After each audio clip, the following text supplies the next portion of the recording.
An official commitment, a memorandum of understanding, was signed today between the government of Belize, PANTHERA, and the University of Belize to pledge a joint effort in developing a cooperative framework to establish and protect biological corridors and core areas that function as habitat for jaguars and their prey in Belize. Dr. Elma of UB's Environmental Research Institute says that the process started back in December of last year. Since December of last year, we embarked on a process with key stakeholders to develop a management plan for the Central Belize Corridor area. A corridor is basically an area that allows the passageway of wildlife from our large protected area blocks, and that also connects us to forests, bigger forests like the Selva Maya, which we share with Mexico and Guatemala. So the work that we are doing to balance the development that is happening in the area with maintaining the function of the corridor to maintain healthy populations of animals like our iconic jaguar goes beyond Belize. Back in 2012, several acres of the jaguar corridor were grazed by Green Tropics. The Spanish company intended to build a sugar factory along with a refinery and cane fields, complemented with an energy generation component. But its operations were put on hold for dredging a canal 40 to 50 feet wide and close to 4 miles long through the Laboring Creek Jaguar Corridor Wildlife Sanctuary.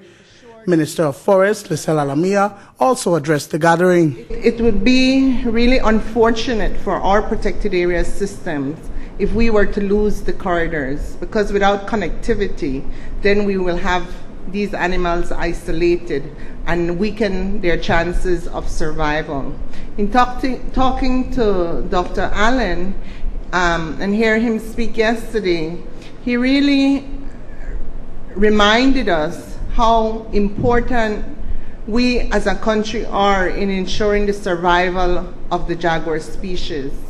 And I think that we need to rally behind the ERI, PANTHERA, and those from my ministry who are on the ground doing the work to do the conservation action plan and to do the implementation of that plan, because developing the plan is just the beginning. It's actually implementing it and making the actions happen on the ground. PANTHERA, Leaders in Wildcat Conservation, is an entity dedicated to the conservation of wildcat species and their habitats, and has a long history of jaguar conservation efforts in Belize and the Mesoamerican region. Belize is one of 18 countries signing MOUs to maintain the jaguar corridor. Your piece of the jaguar corridor, as small as it might seem when you look at a map from Mexico through Argentina, is actually a very, very special piece of the jaguar corridor. You have some of the wildest jungle I have seen remaining throughout Jaguar Range. You have some of the best jaguar populations. Belize has some of the densest jaguar populations in the world, living with people, helping create an ecotourism industry, and showing how jaguars and local communities can live together. Duane Moody for News 5.